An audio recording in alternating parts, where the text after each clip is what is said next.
Okay, thank you very much. In this session is the first session of the working group 7, which is called Operational Landslide Early Warning System. We will have today 2 sessions.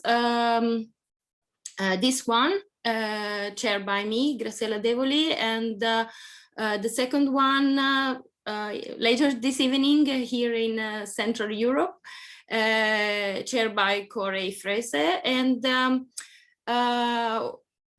we decided to have a kind of roundtable and give to all the opportunity to talk, to start to talk about this different type of landslide early warning system. For those of you that are not familiar with the LandAware, I will explain a bit the purpose of this working group. The main aim is to promote the international collaboration among the landslide early warning system, both the ones that are operational and the ones that are in development stage, by discussing common strength and limitation, but also by providing example of best practices and lessons learned. Another aim is to try to prepare some general guidelines of requirement for the organization, operation and maintenance, and the periodic evaluation of the system. And yeah, as Fausto Guzzetti also mentioned, there is a need for standards. So it's really important to see how we are organized and see what is common and what is different, but also how we can help based on this common knowledge, how we can help other countries that want to create or want to start operational landslide early warning system. In this group, we are different co-chair since we decided to put together both. Sorry, I go back. We decided to put together both the different scale of landslide early warning system. So we first is me from and then Norway, and Corey from Canada. We have Ascanio Rossi from University of Florence and Davide Tiranti from ARPA Piemonte, Italy. Christian from BGS, Minu Tresa from India. So we are quite a broad representation. We have a lot of experience in both operational and design or development stage. We have experience with local, but also more regional landslide early warning system. Many of us work with the rainfall-induced landslide, the debris flow, but some of us have also experience with deep-seated landslide and also in rock and in soil. And we are experienced with different type of environment, from volcanic to a Nordic area with a lot of snow melting. So it's, I think, a nice combination also in terms of age, also some young generation that can help in the activity of this group. So we divided, as you see in the program, we want to discuss in these 2 sessions. The first is start to talk about what are the basic requirements for a fully operational landslide early warning system. And in the second session later today, the idea is to address more the issue of how we can integrate local observation and regional observation to better communicate. And today, of course, in this session now, we want to we want to try to start to talk about the basic requirement, and but before to arrive to the basic requirement, maybe we have to ask some question ourselves. Which are the relevant question in the organization of landslide early warning, and so we have to maybe to start to also in order to agree each other which are the scale of the landslide early warning system. And I will show just and to finalize this introduction, we will as a working group, we would like to start to work on a kind of draft of recommendation that are needed for operational early warning system, but also we would like to send a kind of pool to all associate and observer in the working group in about 2 weeks, to collect some answer from some of the question that some of these we will address today and other will be addressed later. And also we want to ask if some of you is interested in working actively in this topic, please take contact with us. So the first question that we discuss in the group is the scale of the landslide early warning system, because I mean, in the literature, and as you will see also later today in the glossary that it will be presented in the working group 1, we see that there are, of course, two definitions, geographical and territorial, which include global, national, and regional, and we distinguish from local one, which are located on a site-specific slope. And in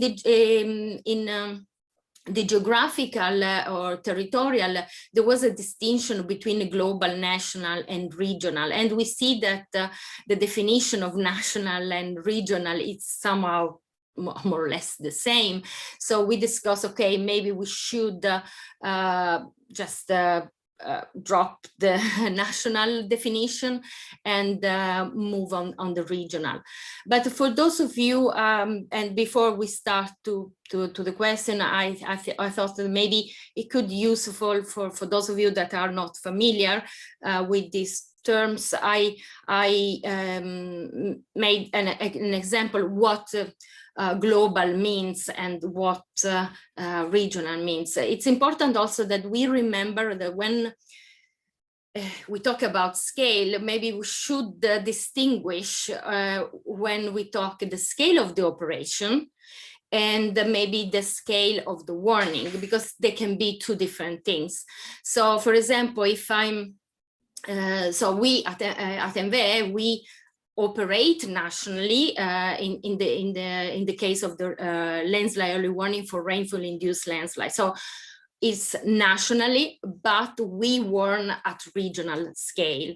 And if we take the example from Davide Tiranti in Italy, they operate regionally, so in a region, in an administrative region in Italy. So in terms of operation and maybe in terms of organization or administration, there is a big difference, and maybe to use the term national, it's useful to have this, but in terms of the scale of the warning, we have to maybe the national is not needed.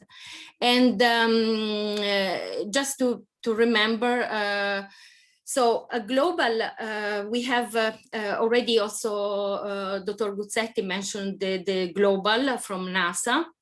And here I have an example where this global landslide warning system for NASA show in a particular day in October 2017 that, of course, we were quite lucky because we, in the southern Norway, there was, because this global does not cover the entire Norway, because it, now maybe a bit more, because go above, it's between the 70-degree latitude, and but at that time it was only on 60. But there was this big rainfall, and so it's a global system using empirical approach that detect the possibility of a big or intense rainfall in this region of the globe. And later, when we look at our national early warning, we see that yes, it's true with our more detailed prognosis. We see that yes, really for that day we have a lot of rainfall in this southern part of Norway, and we see also that our rainfall landslide thresholds show that there is a potential of having landslide in this area. And so when we send, so we move from a continental to really national scale, and after, when we send the warning, we send on a regional scale, and this is the example of warning that we send for that day. And the local one, I choose we saw some example of local one in the previous video from Valle d'Aosta, and this is another example in Norway. So now I'm thinking that we could have some few minutes to discuss about what are the common scale that you work with. And so I will take out the presentation, stop sharing. No, sorry.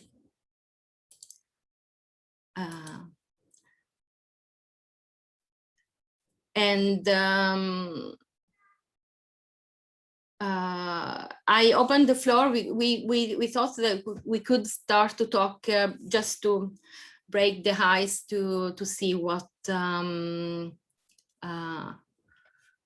sorry. Yeah, Corey, do you have yeah, well, that one of the things, if you go back to, I think it's your slide 7, Graziella.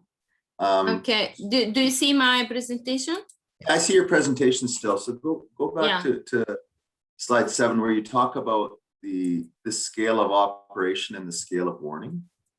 I just want to just go back a couple slides. Anyways, one of the things that strikes me when looking at scale and what's meaningful, when I think of early warning, I've worked in government managing an early warning system, and then in consulting as well. And bottom line is the information has to be actionable. An end user needs to be able to make an action and respond. And one of the things, like, so you talked about, an operational scale, like in Norway, as an example, where you coordinate on a national scale, you provide warnings on a sub-regional scale that's mainly likely driven by more processes, geology and climate and similarities.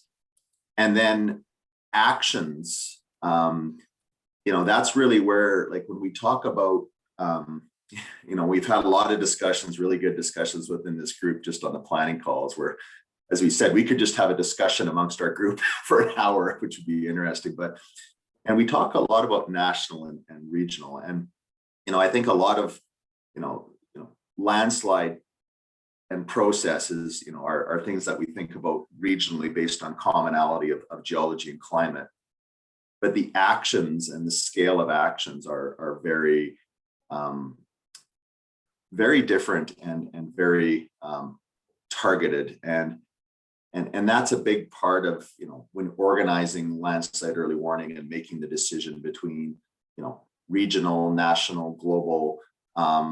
It's that local response that is and local action that is a key component that we always need to think about. As an example, I imagine in your national warning systems in Norway. You give a broad, like if you go to the previous slide on your presentation, like right now you're on slide 9. If you go back to slide 8, you talk about, giving regional warnings of likelihood of landslides that I imagine local municipalities or transportation authorities would then have specific actions that they would need to take. So anyways, these are things when I think about scale, it's hard to define one single scale because as you said here in Norway, it's a really nice example where national coordination warning on a regional basis that triggers a local response. So.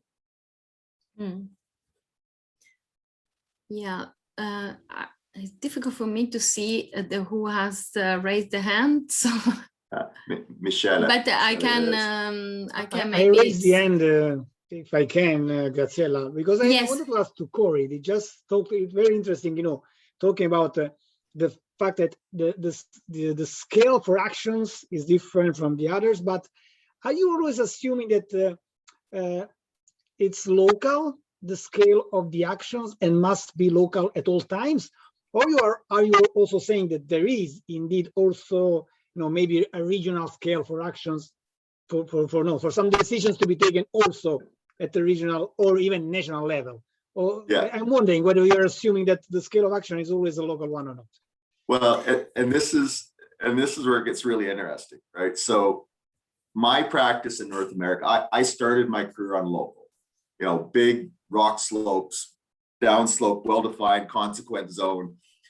Whereas now my focus in my practice is working with linear infrastructure across thousands of kilometers in North America, across the continent. So we have organized a continental service that provides warning within physiographic regions with common landslide types and climate. And then our actions are targeted based on assets and on targeted zones of assets and operators, right, that own assets in certain regions. So in a regional context where I provide warnings in a region, I may have 10 different a municipality, a pipeline company, a transportation company, that all based on the risks associated, the known risks associated with their assets, will have different types of response plans, right? So that's the world I live in. So when I talk about national versus regional, but in terms of action, they are always local. I don't agree completely, because if I'm thinking about the managers, the asset managers, if the asset is the highway lines or the pipelines, from their point of view, there is somebody there on top that is managing all those assets. So at regional level, for instance, then of course, if he has to send someone there specifically to a single point, the final action is local. But the action of deciding what to do it could be a regional one. Absolutely, completely agree, and that's exactly what we do. We'll take, let's say, a pipeline operator, and you have somebody responsible for a region, and they will have 7 critical sites in their region that if they hit a certain threshold, we all often do, if they hit a preliminary threshold, they'll get in a helicopter and fly and look at things from the air. But if we hit a next threshold, they're sending people out to specific sites. Absolutely. So yeah, as I said, this whole question of scale is depending on coordination through to action, goes all the way from country, continental scale to site. Absolutely. I think Christian had his hand up as well. Yes. I just wanted to add to this, and I totally agree what you've just said. So it depends for me strongly on the stakeholders, at which level they are working. As you said, if they need local information because it's a local one, then the warning is a local one because he needs this. But if you're staying on an asset, or they're looking for the whole railway track for a specific, then you're dealing not just with the local information, you go then to the regional side. So yeah, I just agree what you have just discussed there. Thanks. Yeah, but I think this issue about the scale, I think will be we definitely have to define better in our standard or recommendation or whatever, what kind of documents we will write down, and it could be useful to make a distinction. Graziella, Joanne yeah, has her hand yeah, up. so yeah, please, Joanne. Hi, so thanks. So it's a really interesting discussion, and without jumping ahead into working group 3, this actually came up with some of the answers from our questionnaire around this question of scale and the importance of the communication side of it and the challenge that that poses. So that, do the stakeholders understand the difference between a model that was designed at a sort of national or regional scale, but then they're making local level response, actions related to that? And I think this communication challenge and this understanding of uncertainty and what goes into the model is really important for that ability to understand what it really means to them on the ground. So yeah, I'm just agreeing that it's a really difficult challenge, and communication is one really big part of that, I think. Mm. Yes. I think the other things that we want to address is, if we could start today to talk about, so if when we organize or when we want to organize LandAware early warning system, which are the question that we should ask to ourselves. And so here I just will share the question, and so I will leave you time to some time to think about. So which are the question that yeah, so what will be the question that we need to ask ourselves? So you can write down some idea in the chat, or because most of the time we ask ourselves questions that are related to the model or to how we will communicate our warning, but there are few questions related to the organization and the more political part of the organization part of the LandAware early warning system. So please, if you have some idea of question that could be interesting, and of course we have questions that, as I mentioned, that are related to the planning of the early warning, other are related to monitoring, modeling, other are related to forecasting, warning, or to the response, of course. And this could be another idea just to start some discussion, and I will stop to share. Do you have idea of what kind of should ask ourselves? I can start again. Yeah. Do this. That's try not. So whenever I get involved or in an early warning design, typically there's been some level of risk assessment completed, right? To understand, so let's assume we understand the hazard, the landslide hazard to some extent, large, slow moving, rapid movement. But then you really need to target it on again, talk with the elements of risk, but the end user, those taking the action, right? Because whatever you design needs to, of course, characterize the processes and understand, what are unacceptable levels of process evolution, but also the ability, the types of decisions that people need to make, and the ability and the capacity of the people receiving the information to respond, right? I often get involved in where people come up with a design based on their technologies for a site, but whether it be the computing infrastructure, the communications infrastructure, the the capacity of the people on the receiving end. There's numerous things that break down that make it not useful or not actionable. So, you know, I guess at the end of the day, like assuming we have an understanding of the risks and the hazards, starting from an understanding of how the end users will take action, for me, is that critical first step that other things will actually start to build out of. Anyways, that's one. If you want to talk what's the most important thing for me in designing a warning system, that's where.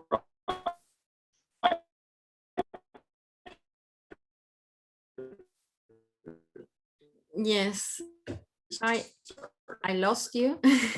Okay. Yeah, there is also Mariana, that question related to who is already responsible for undertaking the role in all area related to early warning system or landslide, data collection. What are the existing relationship between them, communication channel and responsibility? And this is an important part, because sometimes we just forget actually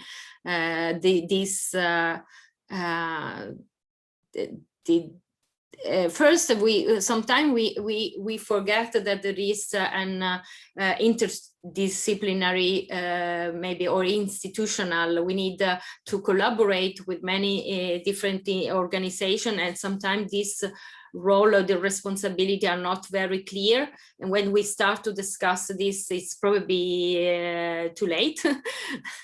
And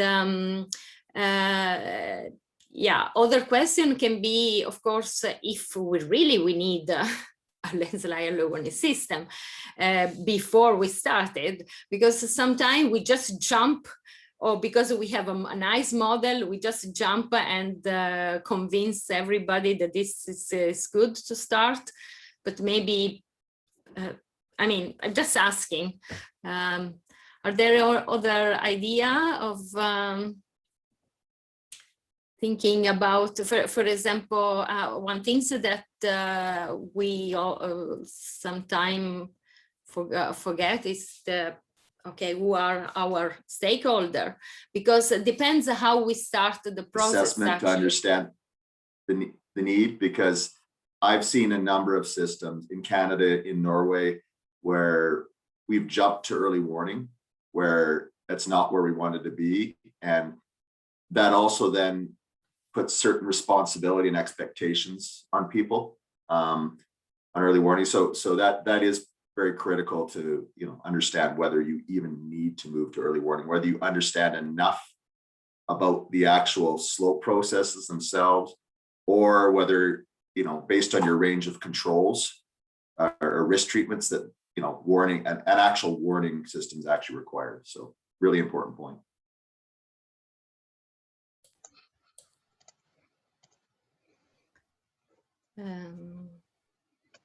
Christian? Yeah, just quite interesting. For example, Corey, you mentioned the risk assessment. I think that's really important. But what I think sometimes, especially with researchers, if they hear a risk, they think about hazard, exposure, and vulnerability. But you also mentioned thinking about the stakeholder and the user, and what is the risk on their side, what are their resources, what are their needs, and what do they want. And I think this is really important to mention. So it's not just directly jump on the data and do something, but first of all, talk with the stakeholder, see what they want, and maybe they don't want it. So I'm involved in a project now where then suddenly they came up with, we are preventing landslides. And we said, no, we are talking about early warning systems. If you want to prevent landslides, we have to do something different. So, but this is what you need to find out, of course. This is really important. Yep. Yeah, totally agree. There was a previous comment from Farah Sterani about the impact-based forecasting, and this is something that, for example, in Norway we are moving, because now they are asking, okay, but when you send the warning, where will be the major impact? And this is one thing that I mean, we knew that we needed from the very beginning, but when you start to work with the operational, you want the system to start to operate. And so, you need a lot of effort also to do many things at the same time. And this is not always possible at the beginning. So, we need to move step by step, actually. And yeah, there was another comment from Joanne. Maybe you can explain better, Joanne. I think it was just, it was similar to, I think I was typing as Christian was speaking, so we probably made the same. Yeah, because he say more or less the same, I think. Yeah. Yeah, just about the capacity of users. It's all very well to make a warning system, but if your user doesn't have the capacity, the resource, or the time, or the expertise to take the appropriate action, your warning won't be useful. And so Christians, you have to talk with them first, because it affects things like the spatial scale, it affects things like the temporal availability, it affects the way you put data together. So if you don't have those conversations right at the start, then you could potentially be making something that ultimately has no use to the downstream user. Yeah, this is true. And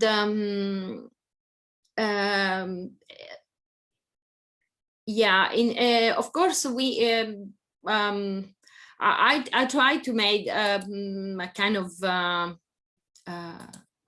list of questions to myself, actually, and some of these are really clear or to everybody, and but maybe if there are say if there are some other hands. I was thinking maybe I can show this question that I wrote down, and we can talk about if we agree with that. And for example, see if okay, now I have to share again. Share the screen.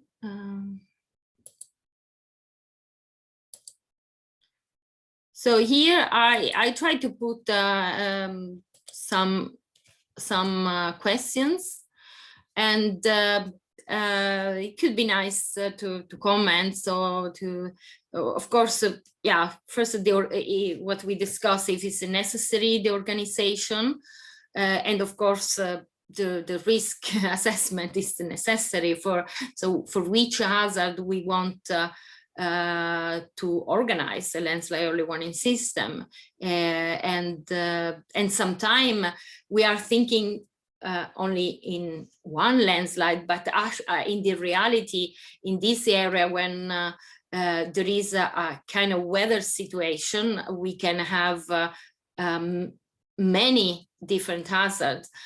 We had the case in Norway that we have snow avalanche, and we had landslide and flood at the same time. So this, maybe we should thinking more on multi-hazard, for example, instead of everybody has to look for his own system. This is just a question, and so and of course what Christian mentioned about the stakeholder, the stakeholder needs, is really early warning system the best option, for example. And then the other important part is the human and the technical, but also the financial resource, because sometimes we don't have the financial support to do this. And it's better to have an automatic, so use our time to do an automatically early warning, or we need to involve people, because if you need to involve people, we have to pay for these people when they are working. And so it's important to have in mind who finances the organization, or also the maintenance of the warning. I don't see if there are some raised hands, but please interrupt me. And also, it's important to understand the situation, and I had more the social, the political, and the cultural situation in a country or in the region, the municipality that we want to install a local system.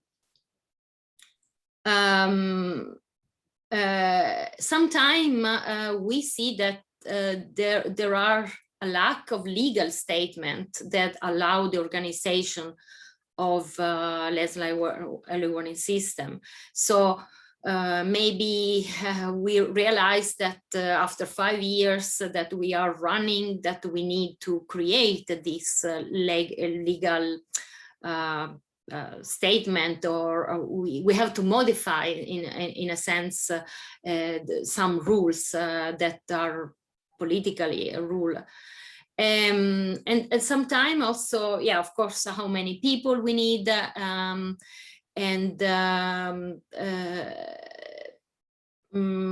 not sure how many have a guideline in, for example, how to run.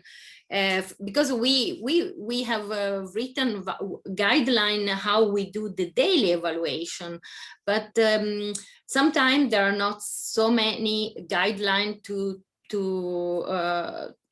how to organize an early warning system, and the question is mainly for maybe more for local. If now we have a municipality that want to organize a local early warning system in Norway, for example, there is, and I mean mainly for debris flow, for example.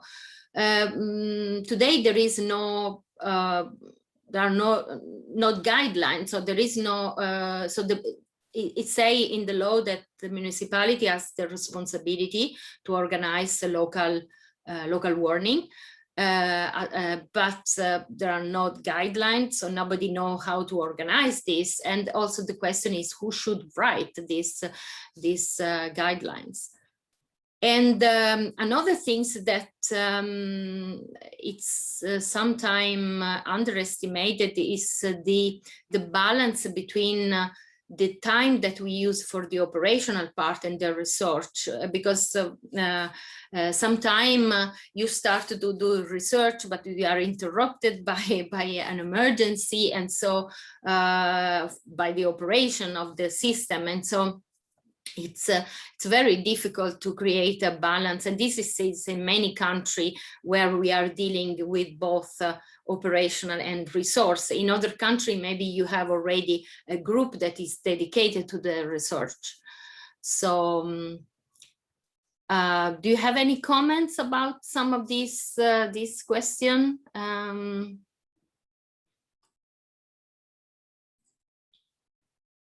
I'll as usual, Graziella. They're all these are all very important questions.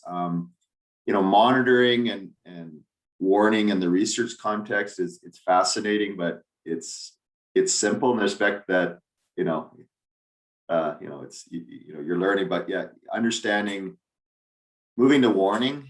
Again, it's all around action, and it's all around, and I think many people have talked about this, Joanne and Christian and others. It's about accountability and roles and responsibility, and who is taking actions, who, there needs to be a pull from those taking actions, and an ownership and an accountability to make everything work, right? I've been involved in the government as a provincial government, so essentially like a county regional government, where we felt that we had accountability to provide a local warning system that impacted on a municipality, but the municipality didn't want to engage because the optics around land value, they didn't want people to really understand there was a hazard. Municipal politics, politics happen at every level, personalities, right? So there was a warning system, but no engagement from the actual affected communities and end users, right? It was also a site that the government jumped to putting in a warning system, where actually a warning system wasn't even really needed. but again, all of the questions you asked about, the human and administrative side, accountability, roles and responsibilities, organization, those are key. And when we talk early warning, a lot of our discussions in LandAware are going to talk about technology, right, and processes which are critical. And if something is to be operational, you also need to think about how you ensure that reliable information can be provided 24/7, 365. Computers are working, internet's working, data telemetry is working. You have redundancy in sensors, like all of these things, right? But the human side, you can have everything perfect on the technology side, but that human side is just, it's actually more important in most cases, in most boring projects I get involved in, because if the right person isn't receiving the right information at the right time and knows what they're supposed to do, then your system failed, right? You could have the best technology, but your system will fail if the human fails. And that's even in systems where you have clear roles, you have clear accountability, you have clear, people downstream that want to do the right thing. So again, when we're in these discussions, and I guess that's one thing I'd leave with all those questions, Graziella, because those are all questions that we you and I, because we do this so much, we have these in our head. But from a guidelines point of view, like there's a lot of different things on the human, the physical process and the technology side that you all need to really understand if you want to have that measurement, that data point become actionable downstream. Yeah, and these, of course, are just a question related to the organization, because afterwards there are a bunch of other questions related to the model itself. So all the part of the forecasting of the landslide model, and so this is another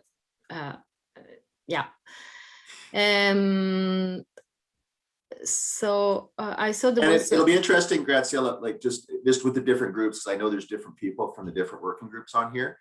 Is how we start to kind of evolve the working groups and how they complement one another.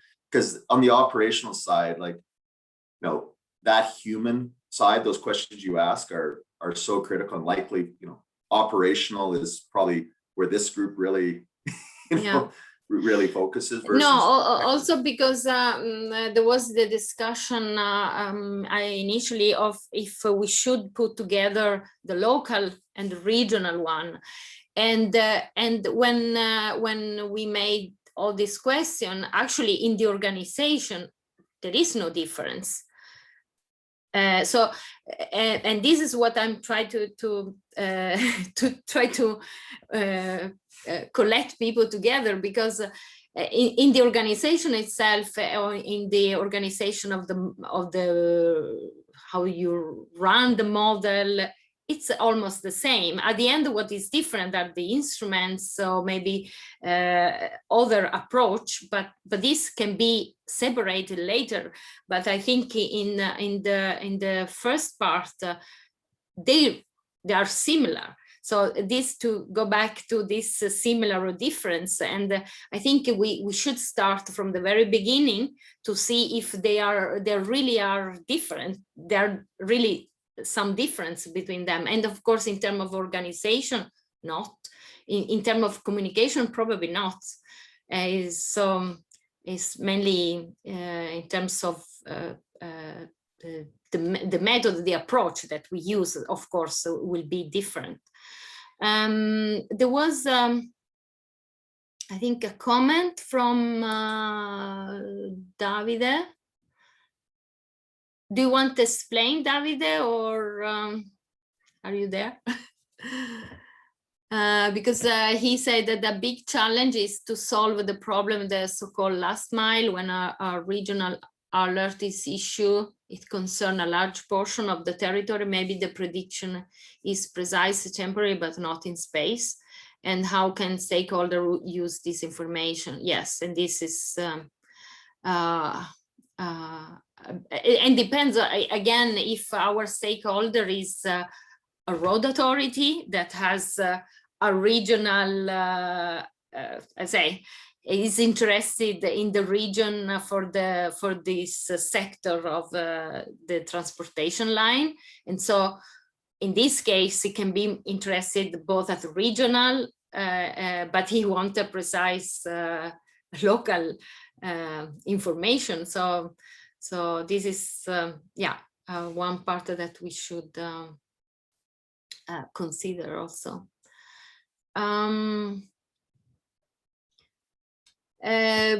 We have 5 more minutes, and maybe I show again this other bunch of questions, but not we going, maybe we don't need to go in detail. And so I will share again. Because this, I mean, we could, the idea is that we send later to the associate of the group and discuss with them. And so so as I mentioned, the first were questions related to the more the organization, and the other question are more related to the monitoring service, we will say. Because it's important to ask ourselves, is the monitoring network are in place, or where we need, do we need more instrument, who will pay for this instrument, or who will maintain the instrument? So there are many questions that is important to ask. One big issue is the data collection. So the data, in the case of the landslide, we need to validate if the landslide has really occurred. And of course, the quality of the data. Also, which warning model is best for the area, which threshold are best for the area.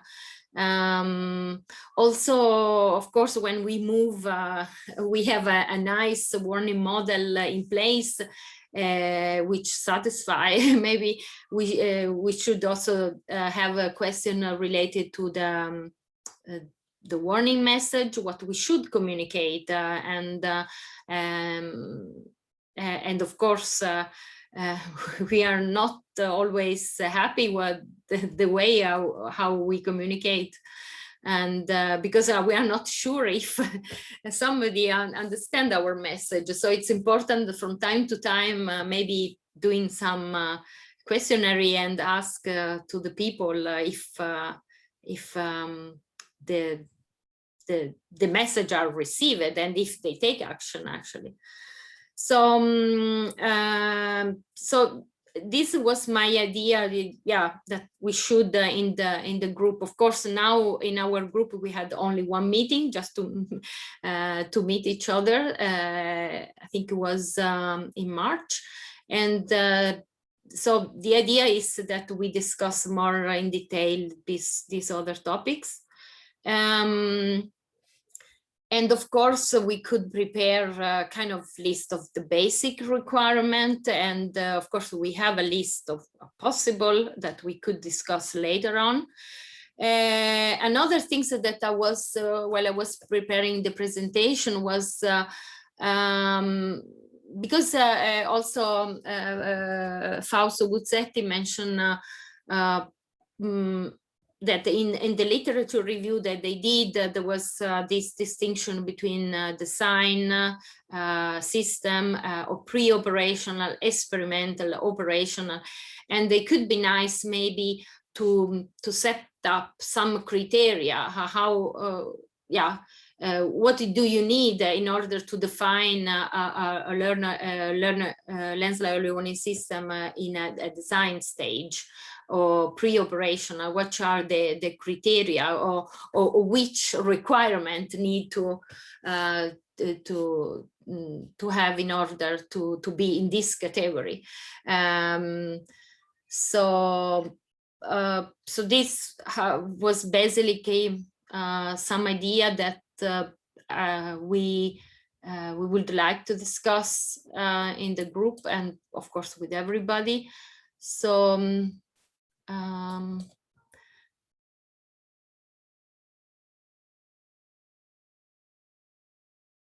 I say that Thomas Stanley has a question.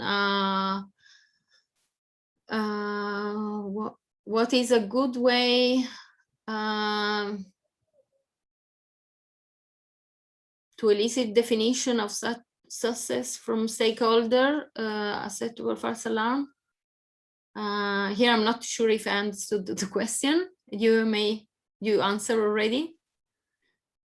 Yeah, I just that's a lot of what we've we're trying to get I think some of us have been trying to get across, and it's there's no set standard way. Like, I know we can put together guidelines, but engaging with the actual end user as to what their needs are, what success looks like is absolutely key.